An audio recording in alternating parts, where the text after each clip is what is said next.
Hi friends, இன்றைக்கி ஒரு mini vlog தான் பார்க்க போகிறோம். இன்றைக்கி டே எப்படி போச்சுங்கிறத பார்க்கலாம். இந்த வீடியோ சண்டே எடுத்த வீடியோ ஃப்ரெண்ட்ஸ். அம்மா வீட்டில் தான் இருக்கோம். அக்கா பசங்க எல்லாருமே ஒன்றா தான் இருந்தோம். காலையில் எந்திரிச்ச உடனே அக்கா பசங்க என் பசங்க எல்லாமே படிக்க ஆரம்பிச்சிட்டாங்க. பாப்பா வந்து நைட்டே ஹோம்ஒர்க் எல்லாம் முடிச்சு வச்சிட்டா அப்படிங்கிறதுனால நல்லா தூங்கிட்டா. லேட்டாக தான் எந்திரிச்சா. பசங்களை எல்லாருமே படிச்சிட்ருங்கடா, நாங்கள் போயிட்டு வந்துடுறோம் அப்படின்னு சொல்லிட்டு அக்காவும் நானும் கிளம்பிட்டோம். எங்கே போகிறோம் அப்படிங்கிறத சொல்கிறேன். அதாவது ஃப்ரெண்ட்ஸ், எங்கள் ஊரில் பார்த்தீங்க அப்படின்னா பைனி வந்து நல்லா இப்போ சீசனில் இறக்கிட்டு இருக்காங்க. இன்னும் ஒரு 1 வீக் தான் சீசன் இருக்கும் அப்படின்னாங்க. சரி, ஓகே, போய் குடிச்சிட்டு வரலாம் அப்படின்னு அக்காவும் நானும் போனோம். அப்படி பசங்களுக்கும் வாங்கிட்டு வரலாம் அப்படின்னு போனோம். பைனி வாங்குறதுக்காக இவ்வளோ பெரிய டப்பா அப்படின்னு நினைப்பீங்க. அது பைனிக்காக இல்லை ஃப்ரெண்ட்ஸ்.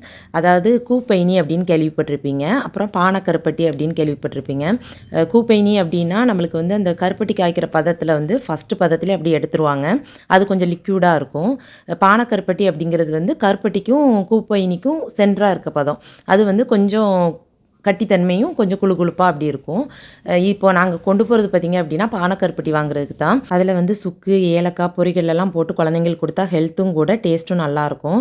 நாங்கள் போகும்போது ஒரு வீட்டில் கருப்பட்டி காய்ச்சிட்டு இருந்தாங்க. அதையும் பார்த்துட்டு வர்ற வழியில் மீன் சேல்ஸ் பண்ணிகிட்டு இருந்தாங்க. அதையும் பார்த்தோம். இது வந்து ஆற்று மீன் ஃப்ரெண்ட்ஸ். சண்டேன்னொடனே அப்படியே ஆற்று ஓரத்தில் பிடிச்சி வச்சு வித்துட்டு இருந்தாங்க. இன்றைக்கிட்டே இப்படி தான் ஃப்ரெண்ட்ஸ். ஜாலியாக போச்சு. வீடியோ பிடிச்சிருக்குன்னு நினைக்கிறேன். வீடியோ பிடிச்சா லைக் பண்ணுங்கள். பாய்.